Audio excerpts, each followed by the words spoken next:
You are listening to Middle East Monitor Conversations, bringing you lively discussions with prominent voices from the region and beyond, as we delve deeper into issues shaping the Middle East and North Africa, from politics, the culture, and the arts. Hello, welcome to MEMO Conversations. I'm Osman Butt, video producer. My guest today is Philip Wood. Philip is a Tejpar Professor of Inter-religious Studies at Aga Khan University, Institute for the Study of Muslim Civilisations. He is also the head of education for the MA program in Muslim cultures.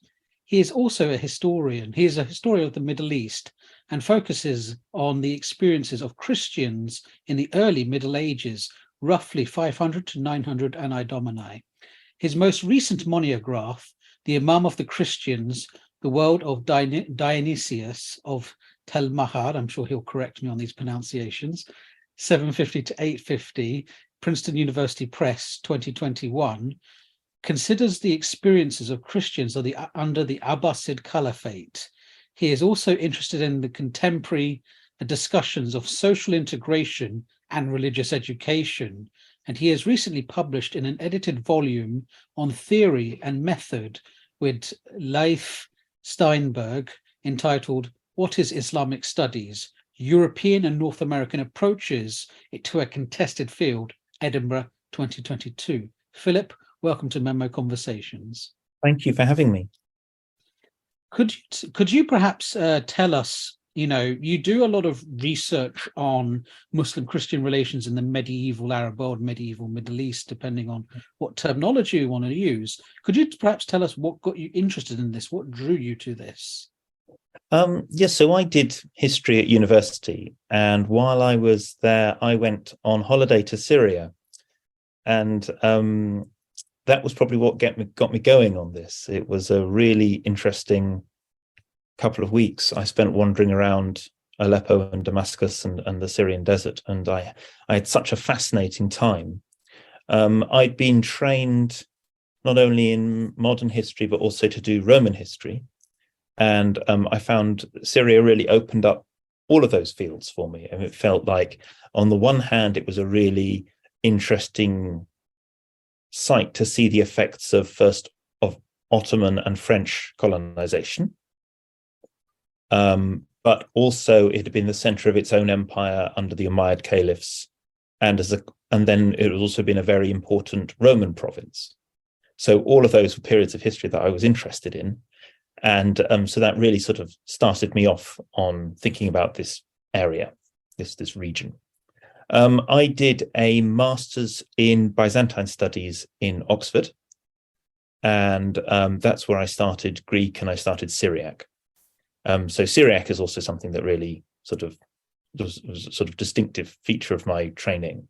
So Syriac's a dialect of Aramaic, and there's lots and lots of material in Syriac that's extant. So there's lots of stuff that's translated from Greek, but you also see lots of material that only exists in Syriac or independently composed in Syriac. So it forms an important context for the world of the Quran, the emergence of the Quran, and it also gives you a really important insight for a kind of speakers of a non-imperial language. So a sub-elite perspective on the Roman Empire, on the Sasanian Empire, and then on the Caliphate. So they're never in charge, but you often have sub-elites kind of using the language of the powerful and adapting it to their own purposes. So that sort of started me rolling for my PhD and then my postdoc and then my later work, and looking at this sort of sub-elite perspective on empires, how imperial discourses get reused, and particularly focusing on Syria, and then what's now Eastern Turkey and Iraq. So that was how I got into it. And one of the things that really fascinated me looking at both contemporary Syria but also its history is how religious community was a kind of automatic grammar for how you parse society. So if you're talking about groups of people, how do you explain what's going on? The automatic language that people would grasp for was one of religion. And even at the same time as they acknowledged that not all Muslims actually believed what the Imam thought they ought to believe, and not all Christians really believed what the bishop thought they ought to believe. Now, people were fully, people knew that. Nevertheless, there was no real. If you were an atheist, you were still a Muslim atheist or a Christian atheist. And society was still parsed in that way. And it struck me that that seemed a big difference from Western Europe, even in the Middle Ages, where society, to my mind, seemed to be much more parsed around ethnicity. So that's always struck me as a really interesting difference between the Eastern and Western ends of the Mediterranean. And it's still something I'm kind of worrying at now, or how did that difference emerge, and how have we got to those very different grammars of how you decide how a society operates? Indeed, and how a society operates is indeed how your book that was published in 2021, very much goes into. Before we sort of get to the Islamic period, what did sort of Christian thought and practice in these communities that we're discussing today, the Syriac, using the Syriac language, look like before the arrival of Islam? I mean, in the book, you start talking about communities at the end of Roman Empire, right? So traditionally, they paid taxes to the Roman state. However, as the Rome was coming undone, those taxation wasn't happening. So what did political, both practice and thought, look like in these communities during this period? I mean, so yes, you're quite right. The Roman state is, by the standards of a pre-modern state, heavily interventionist. So probably not until you get to the 17th or 18th century do you see European states who are able to be so interventionist into people's lives. This is a state that where you require passports to move between towns potentially, or certainly, there's a state which can run after escaped slaves, where people are subject to quite heavy levels of taxation sometimes, but also a state that can transport huge amounts of grain from places like North Africa and Egypt to big cities like Rome and Constantinople. So the state is a big deal in the Roman Empire. And so one of the things, so that sort of part of the background of what I wanted to write about was how you get a kind of retreat of the state after the caliphate, after the Arab conquests, and then a kind of reassertion of state functions in the Abbasid period. In terms of thought, you've got three major Christian groups in Syria and Iraq. So there are the Chalcedonians, who subscribe to what's then the Imperial Orthodoxy, which is established in 451. And they are, so modern day Greek Orthodox, Russian Orthodox are all Chalcedonian Christians. In the 6th century, they're typified by, these are groups that receive lots of imperial patronage. So bishops are, in a sense, state functionaries. They run courts of arbitration, which are given the imprimatur of the emperor. And they also play roles in civic government, that kind of thing. So being a bishop is a high status profession if you're a Chalcedonian bishop. On the other hand, the Chalcedonians also have to deal with the fact the emperor is going to fiddle with matters of dogma. So there's a number of occasions when emperors, either within a church council or just by diktat, make statements about what Orthodox Christianity should now consist of. So there's a sort of imperial theological interference. It's not just being decided by bishops. And then you've the second group, which is sort of straddles Iraq and Syria, but it's also heavily present in Egypt and present in other places too, are the Miaphysites. They're the group who oppose the Council of Chalcedon. They are periodically persecuted by Roman emperors, but they also hope that there'll be a Roman emperor who converts to their confession. So it's not like they say emperors shouldn't persecute Jews and heretics or pagans. They think that emperors should do that kind of persecution, but that they should be the orthodoxy and that other groups shouldn't be. Yes, and so, but they kind of get squeezed out of the Roman Empire. So you see different Miaphysite groups appearing in the Arabian Peninsula and in Iraq, in Armenia, and much further east, actually, right into Central Asia. The city of Najran, what's now southern Saudi Arabia, for instance, has a very prominent Miaphysite community there. And Ethiopia is also Miaphysite. And then the third major Christian confession is the Church of the East, the Nestorians, so-called Nestorians. They are the major Christian denomination in the Sasanian Empire. So part of their discourse is distancing themselves from what the Romans are doing. So making sure it's clear to the Sasanian emperors that Christianity isn't just a Roman thing. So they have a relationship with the Sasanian state. They seek patronage from a Sasanian emperor, from the Shah, but he's a non-Christian. So he interferes in how the church is governed from time to time, but that interference isn't theological. So he's telling people what to believe. They will periodically say, I want that man as bishop. And the Sasanian Empire also periodically governs through these minority leadership figures. So they'll say they want the bishop to raise taxes, for instance. And occasionally that's controversial. So that's the sort of basic map. You've got those three big confessions. There are also other smaller groups who call themselves Christians, who use the word Christian to describe themselves, who other Christians won't necessarily call Christians. So groups like the Manichees or the Marcionites. These big Christian groups aren't necessarily going to allow them to use the word Christian for themselves, but that's what they'll do in private. So they also exist, and they tend to get persecuted by lots of different outsiders. It's interesting because, of course, when you think about Christianity, this is, of course, as it starts to formalize, because, obviously Roman Empire wasn't originally Christian, that these sects sort of appear because, of course, after it sort of leaves, ancient Palestine, it becomes, you get many groups like Gnostics, you get so many different kinds.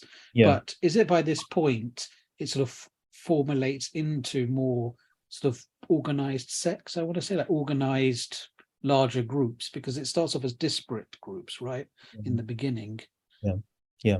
There's already there's a discourse of shared orthodoxy that precedes Constantine. So there are already networks of Christian leaders who acknowledge one another's orthodoxy in the 2nd and 3rd centuries. I think what really changes in the 4th century is the existence of state patronage, an environment where Christians are no longer persecuted. And then bishops stop being people who have to hide from the state, and it starts to be the kind of profession that aristocrats want to do. And that changes the fabric of the church. But it also means that it's much easier in that environment for people to come together and decide doctrine. But also the stakes become much higher in terms of the money that's exchanging hands. So the Constantinian church becomes very wealthy, both in Rome and elsewhere. So that affects how the church starts to behave as well. Yes. So Islam arrives in about the 7th century. What changes for the Christians in, say, Syria and elsewhere? So in the aftermath of the Arab conquests, there are some interesting accounts of the Arab conquests in Syriac and in Greek, and they are probably as violent as any other conquest in this period, except that they're quite swift. So there isn't the kind of decades of to and fro fighting that you get in the Roman West. And Syria is also much more urbanized and much more populous than a lot of parts of the Western Roman Empire. So I think many more structures of government survive intact. So I think also, and the opinions differ on this, I think that the Arabs have much more experience of government than the barbarian peoples in the West, than the Goths or the Franks or the Anglo-Saxons. So when they show up in Egypt, for instance, you can see in the papyri that relatively swiftly they start using a new era. They start dating things by the Hijri era. So we've got documents dated within 20 or 30 years of the Hijri, and it's already being used as a new dating system. So the fact that they can say, well, this is we're going to change how we're going to date events is fairly, just administratively, fairly impressive. And they also start organizing labor corvées. So they'll say, you, and you, come and help us build a ship in Alexandria. We're going to take you out of your village and you're going to start helping us build a navy. They're raising taxation with a poll tax. And so there's even a papyrus that talks about confiscation of sheep to feed an army. But it's very precise. It says we're going to confiscate this many sheep to feed this many members of the heavy cavalry. And here's a docket that you can take to the nearby town and we'll pay you the money for the sheep we've confiscated. So all of this implies to me that pre-Islamic Arabia is much more kind of, or there were pre-Islamic Arabians who knew how to run a state or elements of a state. They have a commissariat, they can run logistics in a way that's fairly sophisticated. And so this impression of a Jahiliyyah, of a pre-Islamic Arabia where everyone's sort of barbaric and doesn't know how to run government, I think has to be rejected as a stereotype. So I think when Arabs enter Syria and Egypt, they do so already knowing how to run a lot of elements of statecraft. On the other hand, I think there's very low levels of taxation in the Umayyad state in particular. I think one reason for that is they've got a lot of money coming in from war booty. This is an empire that's expanding very rapidly into some places which are very prosperous. And so a lot of money, slaves, and goods flowing into Syria. So this is a government that's very wealthy and doesn't necessarily need lots of taxation. So I think in part it's able to sustain a regime without having very high taxation, at least in its central lands. And I think that's part of the context for what I would say is a very light touch for Umayyad government. And to a large extent, I think local aristocracies are allowed to get on with things on their own. And you can see this from the coinage, that you've got locals of, we don't quite know who, but maybe bishops, maybe local aristocrats are minting Roman-style coins under Arab rule. They're minting it in Umayyad Syria and still minting the kinds of coins that their fathers and grandfathers had used. And they're minting it for local use. So it's interesting, the state isn't doing this, it's happening locally. So I would argue it's not because somehow, so there's a sort of lightness of touch to the state. And I think the big beneficiaries of this are indigenous aristocracies. So I don't think it's a kind of golden age for the peasantry. I think it provides an opportunity for local aristocrats to squeeze more and more money out of the peasantry, and they're no longer protected by Roman law. So I think that's part of the background of what's happening in the 7th and 8th century.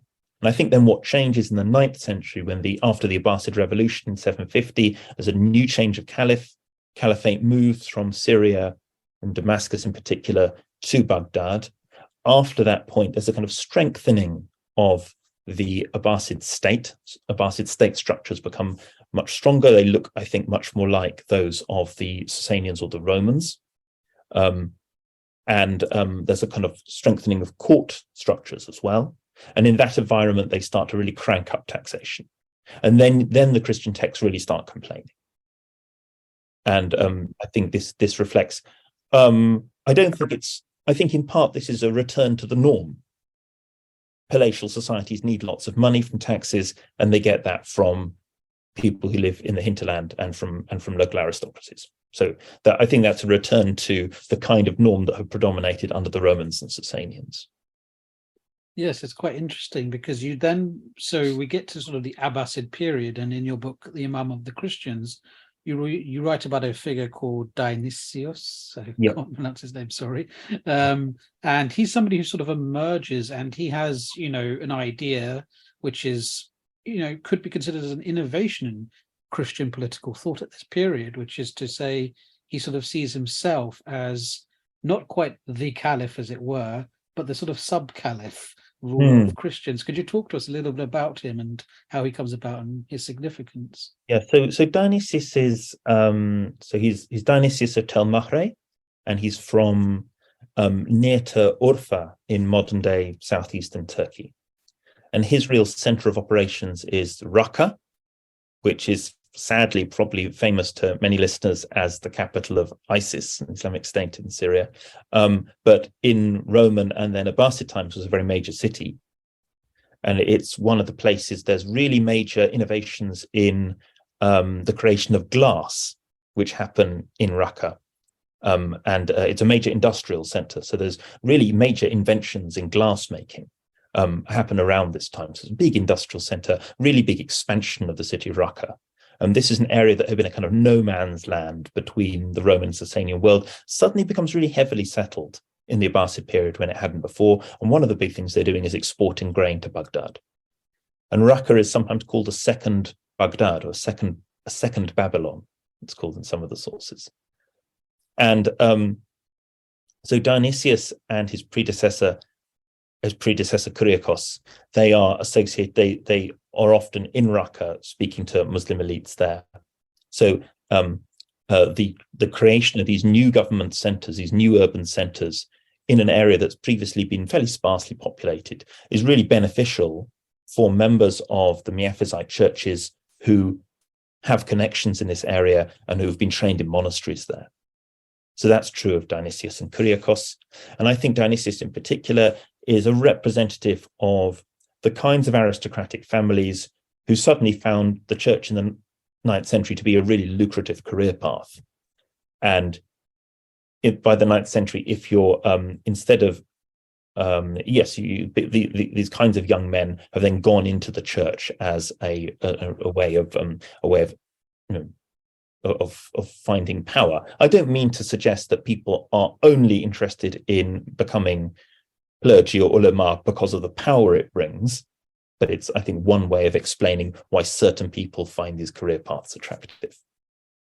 So yes, Dionysius is part of this world of Raqqa. He's got these really good court connections. And he uses this, he has this pretty controversial meeting with the Caliph al-Ma'mun quite soon after al-Ma'mun has come to power. And in this turn of phrase that I found very striking, and then I used it as the title for my book, he says, he tells the Caliph, look, both me and you, we're both Imams. And there's a long speech in which this is embedded, speech written down in Syriac by Dionysius himself. So he's writing a history of his own times. And I really wanted to analyze that speech and think about why he uses this word imam and think about the context in which that might make sense. Yes, and he actually, you mentioned the letter. Could you perhaps tell us a little bit more about, what his new idea was and, how he tried to enact that? So part of the context for why he goes to see al-Ma'mun is not just to pay his respects, it's because there's been an event where the Caliph has intervened in an internal schism in the Jewish community. Because there are two different contenders for the leadership of the Jews in the Caliphate. And there's so that the figure is called the exilarch. And this is what's later called the Karaite schism. So there's two different groups of Jews, one of whom rejects the authority of rabbis. And so this is a major schism within Judaism. And al-Ma'mun has said, okay, guys, both of you can be leaders. You can both lead your own communities. We'll just split the Jewish community in half, and we'll treat both of you as being in charge of different halves of the community. And that sets a really dangerous precedent for Dionysius.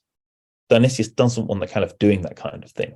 But the Caliph ends up saying, any group of non-Muslims who wants to be a community, any group of 10 men, that's fine. You can be your own tiny little community.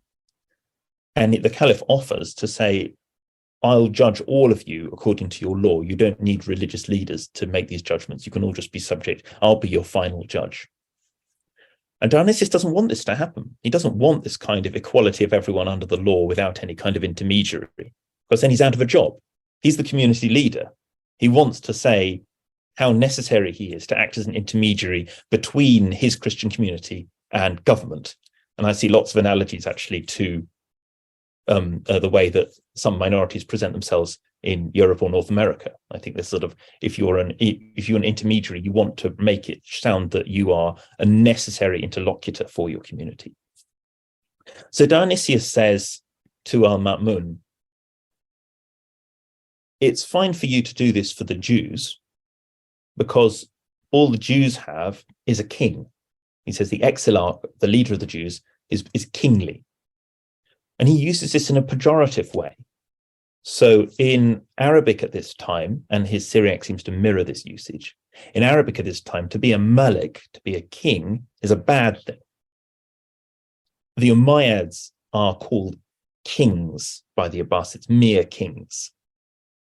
And people wouldn't want to use a word king to describe, say, Muhammad or the early caliphs. They use other words. So to be a mere king is bad. So he says the Jews, their leadership is just based on descent, just merely based on descent. So we can be, that's a sort of lesser form of leadership. And it's not appropriate for you, al-Ma'mun, to draw an analogy between Jews and Christians in this way. So Dionysius is taking quite a lot of risk. He's standing up to the Caliph and saying that the legal analogy the Caliph is trying to draw between Jews and Christians is mistaken. You can't just say non-Muslims are all the same. Dionysius says to the Caliph, you and I, we are both imams. And this word imam is interesting. He's not using the word caliph. He's not claiming to run a government. He's not training to run a kind of government of the Christians. He's not rejecting the fact that he's subordinate to al-Ma'mun. So he's acknowledging that. But he says they have a similar kind of authority.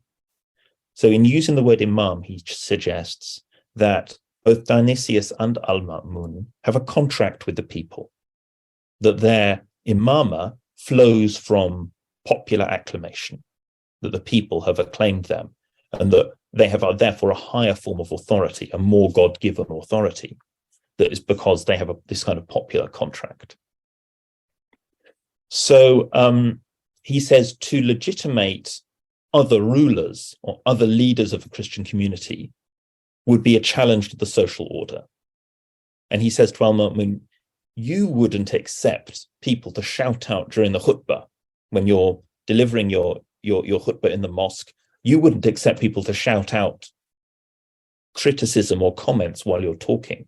And in the same way, I shouldn't have to accept schismatic bishops and their supporters when I'm leading prayer.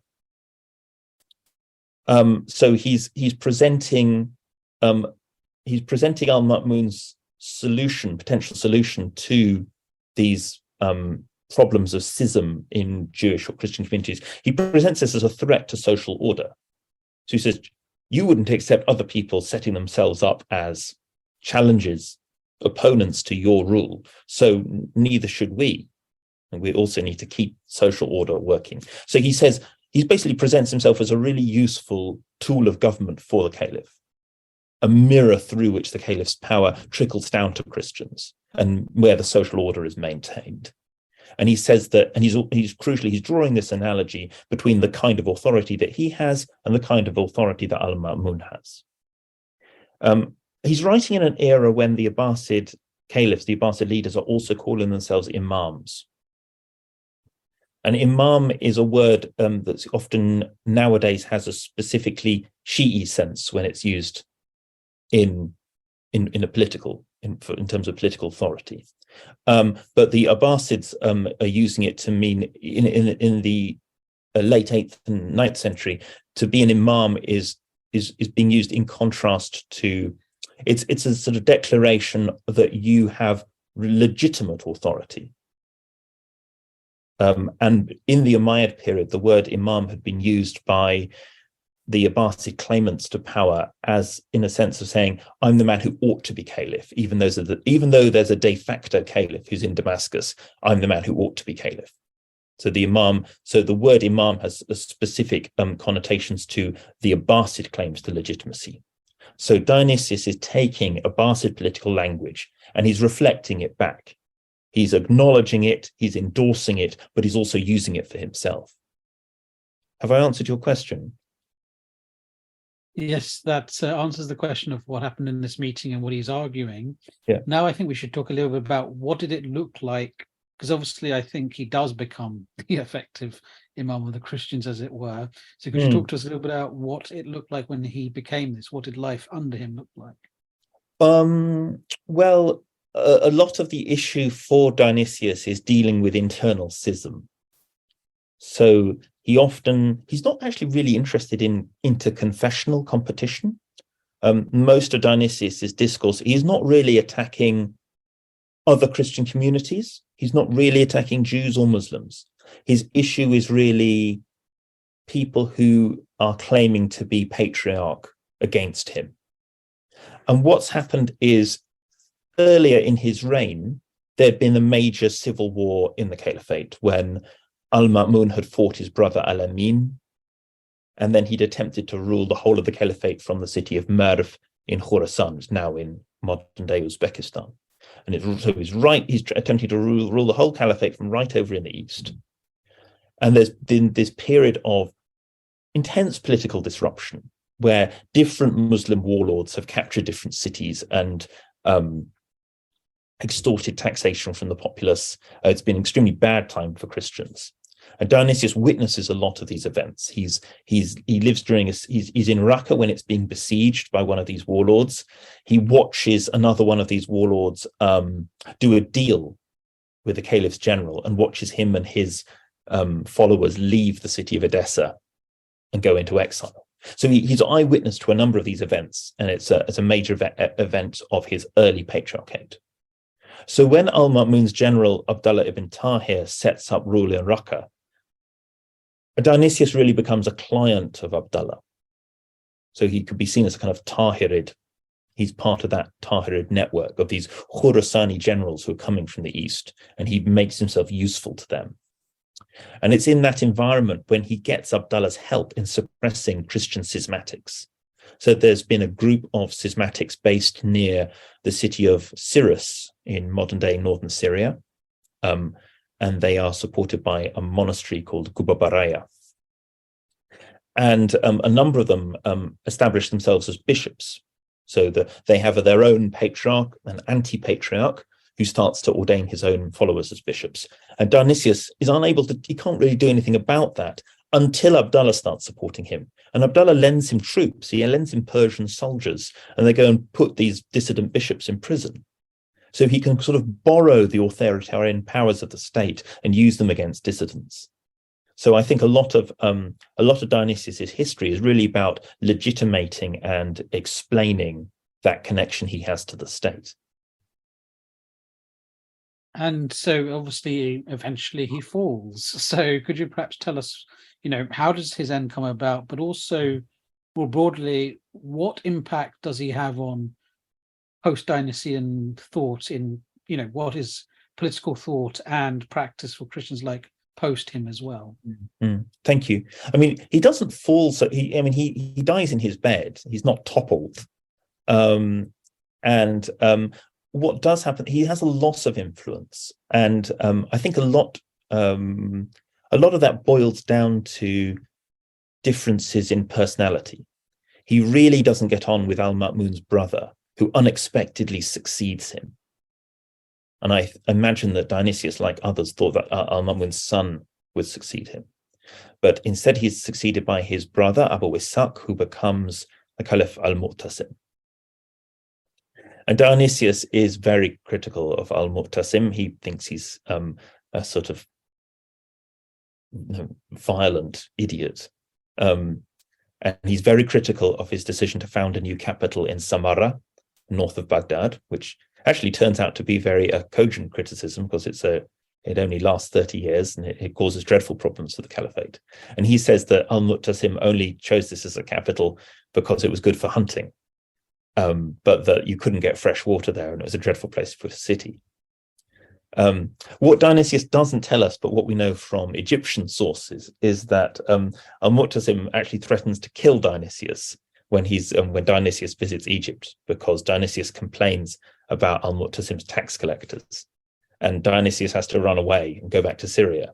And then when al-Mu'tasim is elected as caliph, Dionysius refuses to go and meet him at court unless he receives a document promising that he won't be put to death. So Al-Mu'tasim has to provide him with an aman, a guarantee of safe passage. So I think a lot of it boils down to this disagreement between Al-Mu'tasim and Dionysius. And then Dionysius presents Al-Mu'tasim's reign as a really dreadful period for Christians. And he collects all these anecdotes about Muslim mistreatment of Christians by these Eastern generals. And it's hard to know how representative that is. My suspicion is that there's periodically you get military outsiders who treat local Christians badly in the Levant. And they come from Khorasan, they come from an environment which is much more Muslim, where people don't encounter Christians more frequently. Where there isn't that kind of slowly developed sort of laissez-faire relationship between Muslims and Christians. So I think maybe you do have outsiders coming from further east who may be less tolerant, who don't have that relationship with local Christians, and who also simply there's always in all pre-industrial history a pattern where you have soldiers who are not embedded in a local society mistreat the locals. And I think that's possibly also true. So it's not, maybe the issue is not Muslims and Christians, but simply militarized outsiders and non-military farmers and businessmen. And I think he may exaggerate the difference between Al-Ma'mun's reign and Al-Mu'tasim's reign, really to present Al-Mu'tasim as a tyrant, when actually the difference is that Al-Mu'tasim is not his patron, whereas Al-Ma'mun is. So I think a lot of this language of tyranny may really boil down to differences in patronage. It's hard to answer the second part of your question, how does political thought change, or how does the relationship with the caliphate change, because we're reliant on Dionysius' own history. And when he dies, the history stops. So it's very hard to write a history of relationships between the patriarchate and the caliphate in the late 9th century, because the text isn't there. By the time that with the Miaphysites are writing a history of relationships with the caliphate, by the time that ecclesiastical history starts again, under a man called Ignatius of Melitene, and that's in the following century, the political situation is really different. By then, the caliphate is disintegrated. There's lots of different Muslim rulers by that stage. The Romans, the Byzantines, have reconquered large chunks of northern Syria.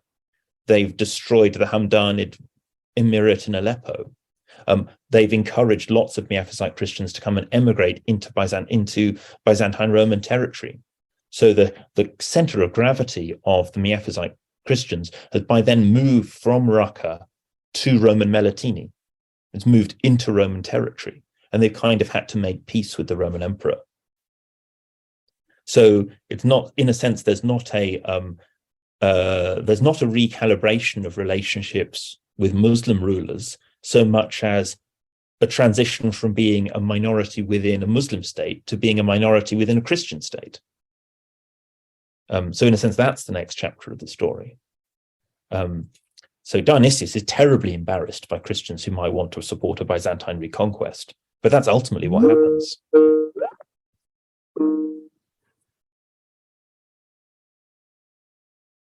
Yes, well, I think that's Dionysius trying to chime in there with his own thoughts on your presentation. So just to last question. So obviously, when in the past, when sort of historians wrote about, the arrival of Islam, the interaction between Christians and Muslims, it tended to focus, I'm thinking well in the past, on the reception from Western Christians, so those living in Europe, and selected accounts. And over time, we sort of started to read more and more, what Arab Christians thought, Christians in the Arab world thought. And only in the last 10, 15 years, we seem to see more studies coming from looking at Aramaic sources. Yeah. Right. So trying to diversify effectively our understanding of Christian communities. So my question then is, today, when people are sort of studying this, what does the study of Christians in the medieval Middle East look like today? By whom? So studies by historians. So within from Europe and North America, or Well, anywhere in the world if you wish anywhere. to. Yeah. Well, I think that there's been lots of really interesting studies of the theology written by Christian figures. And of course, a lot of the texts are theological. So a lot of very interesting studies of, in particular, of Christian engagement with kalam. So kalam is a discourse that transcends religious boundaries, and in a sense, it's produced. Kalam is a product of the majlis, of these salons that are organized by the caliph for different groups to talk to one another. And one of the features of kalam is, I think, often that you're not allowed to take scripture as an axiom. You can't say the Quran says this, so you should believe this. Sorry. There's not, so you don't say, you have to start from first principles. When Jews or Christians or Muslims are talking to one another, they can't presume the authority of any one scripture.